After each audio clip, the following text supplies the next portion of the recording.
Hello and welcome to Kingdom Hearts.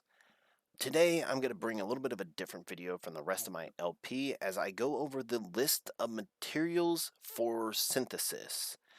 Now this is going to go a little bit further than my LP is currently, but I'm doing it for a specific reason as certain things change throughout the game after you go through Hollow Bastion. And I want to make this list because there's some material that becomes really hard to find after you complete Hollow Bastion. So, starting off, from the very beginning of the game, you unlock the Green Trinity. It's the third ability that you unlock, period. And with this Green Trinity, you're supposed to open up the synthesis room, which I actually never did, which is why I'm a little bit stronger right here than when I first was exploring it. First looking at the Trinity mark. Anyways, going into the synthesis room, there are two treasure chests. One of them is puppies. That'll be important for later. And in the other chest is one of the very materials you're going to need, a Mithril Shard. I'm going to go over that later too. It's just that I wanted to make sure to point it out before we got started. And for whatever reason, you have to go talk to the other two Moogles before you can even open up the menu. Kind of a weird thing. That first Moogle just talks about the ultimate goal, which is making the Ultima Weapon.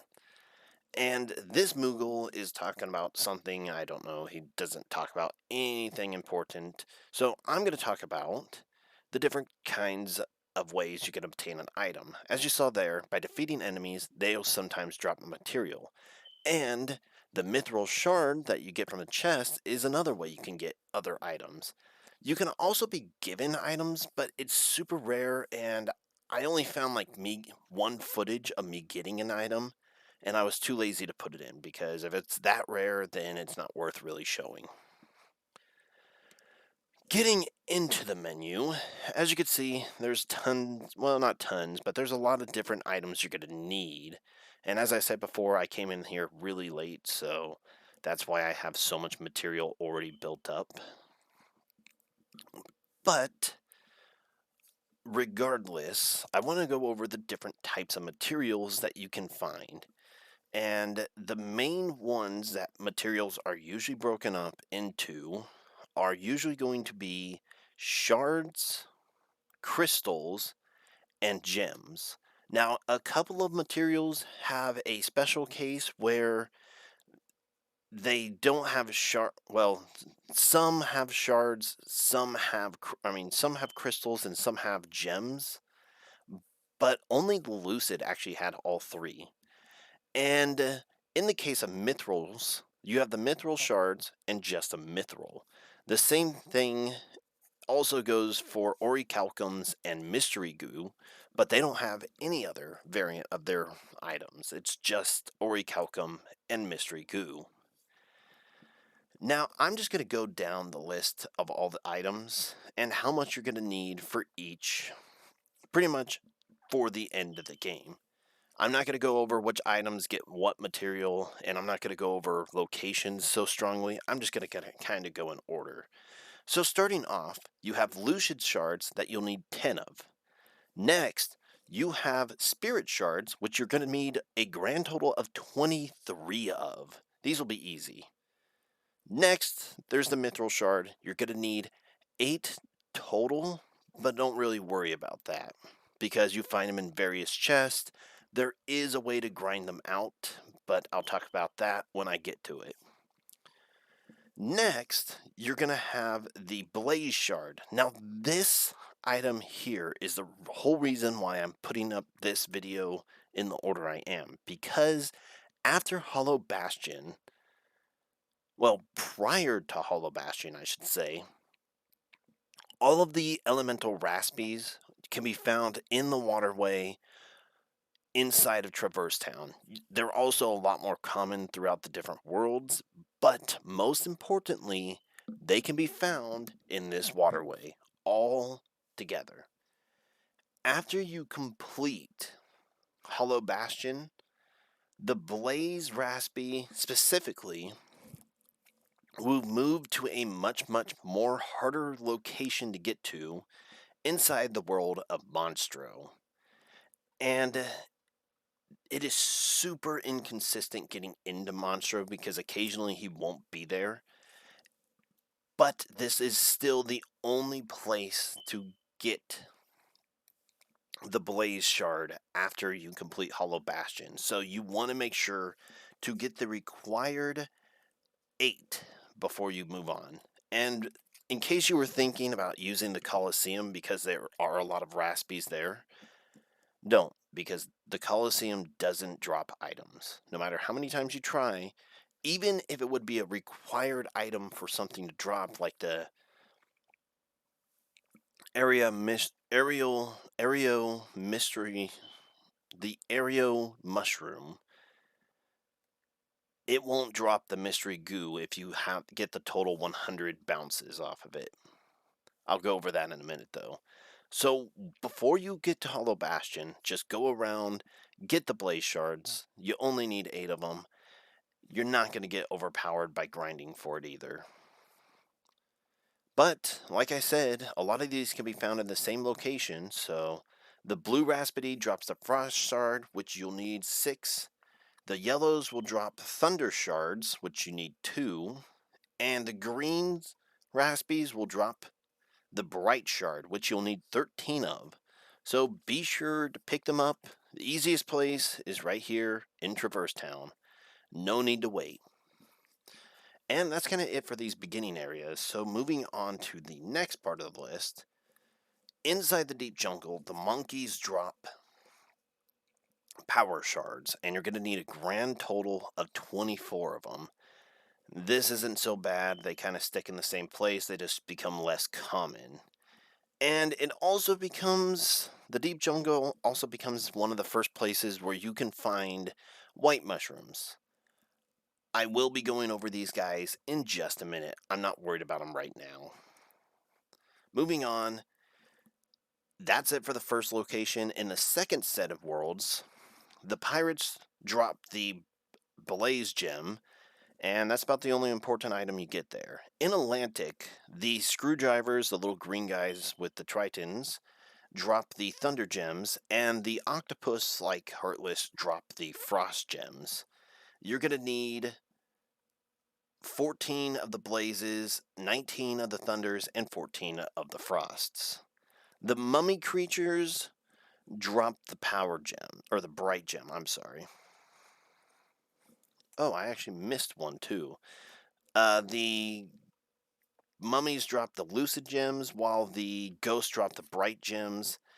The pirates drop the Power Gems, and those weird little plane kind of aviator ones drop the Spirit Gems. You're going to need 11 of the Lucid, 14 of the Brights, 12 of the Power Gems, and 5 of the Spirit Gems. And that is the list for everything prior to Hollow Bastion.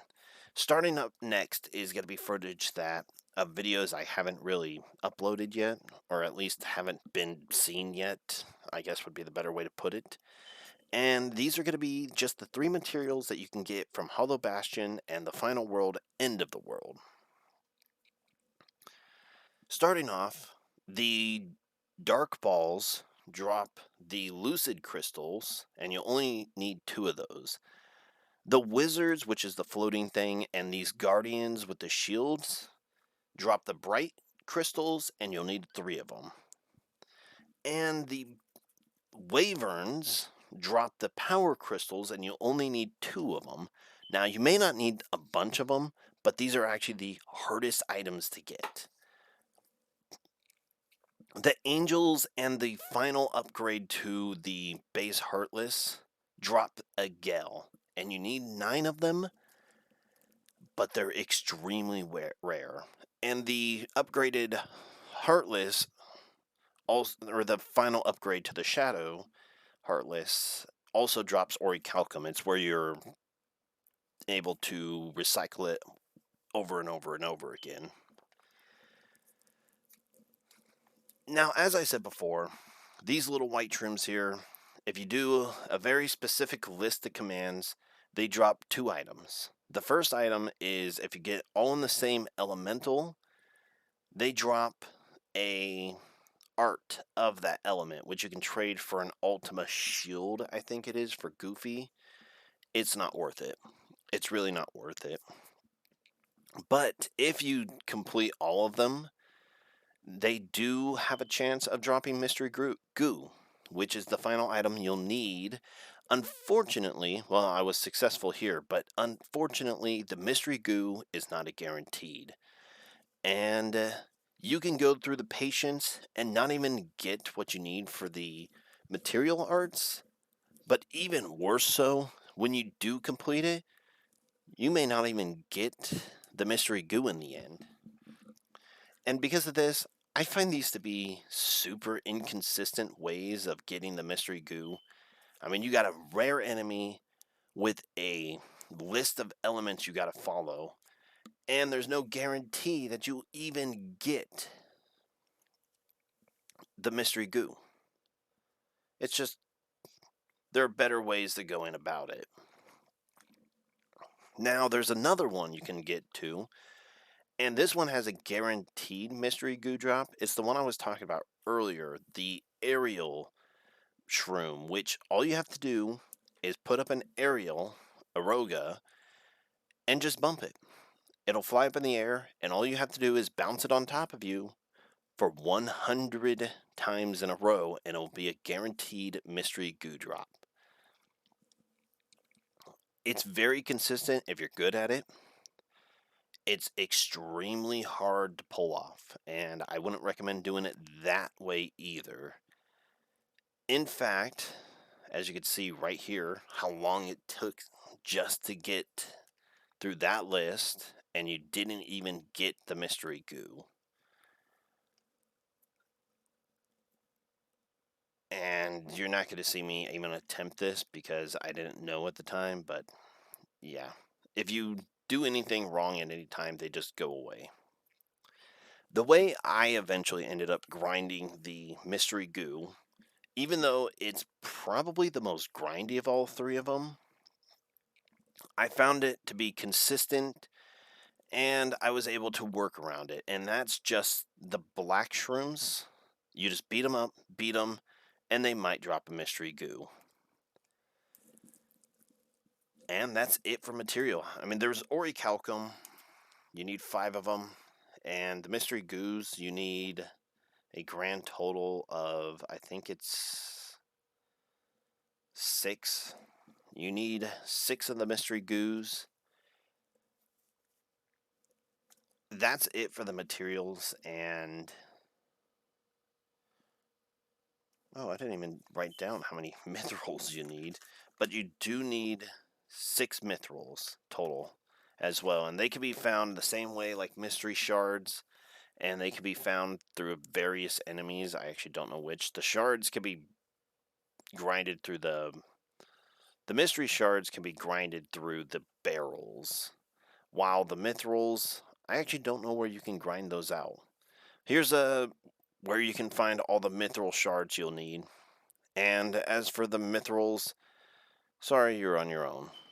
I know, terrible for someone who calls themselves a guide to say that, but, yeah, this has been a lot to put together, and I lost footage of it, so, yeah. I don't really have anything else to say, but I'm probably just gonna kind of let the list I'm going to kind of let the list of me synthesizing the materials kind of just take over from here. I know it's kind of disappointing, but I don't know what else to say. It's just kind of been a long process making this synthesis list, as it took a lot of work. It took me about 10 hours after going through the game to probably grind out all of the material. It was a lot. After you complete Hollow Bastions, the Dark Balls take up, and the Wizards and stuff take up most of the enemies across the world. So if you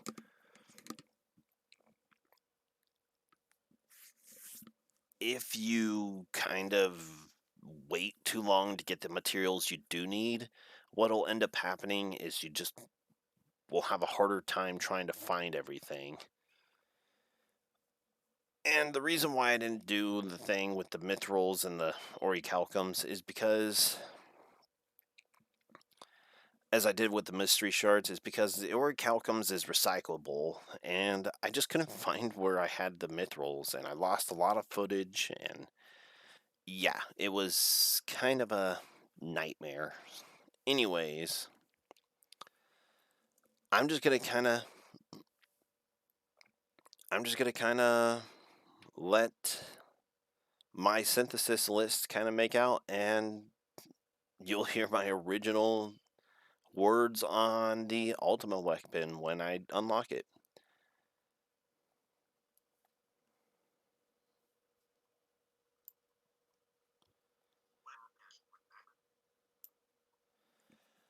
Alright, in this episode, I went through the synthesis list for Kingdom Hearts. It was a lot of work to put this together. I'm actually really surprised on how much work it actually takes to put in together one of these kinds of videos. And if it's not the most top tier quality, I apologize. I'm just kind of testing waters and learning as I go. This is the first time I wanted to try this, and I think it went pretty well, all things considered.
Alright.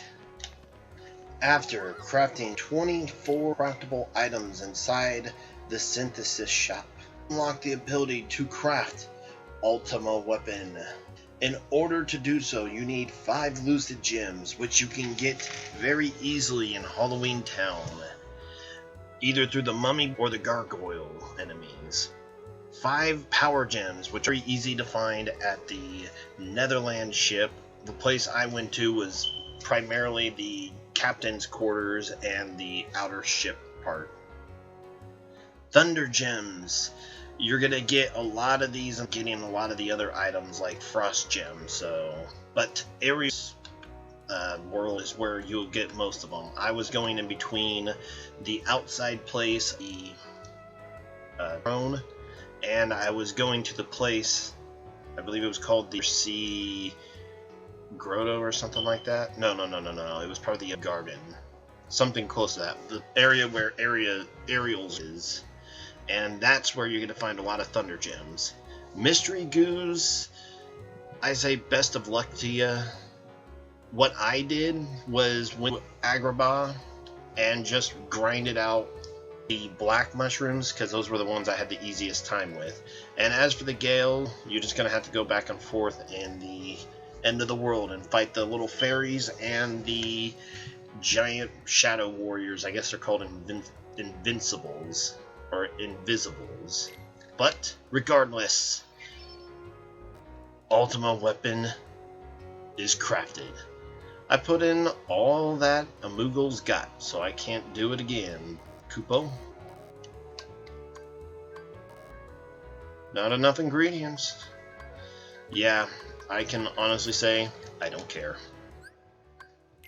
You go in your equipment, and I had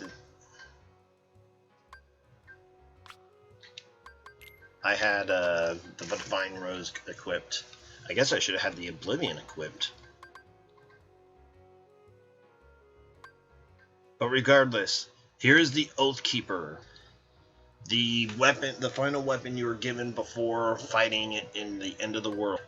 Here's the Oblivion, the weapon you've been given fighting in the end of the world.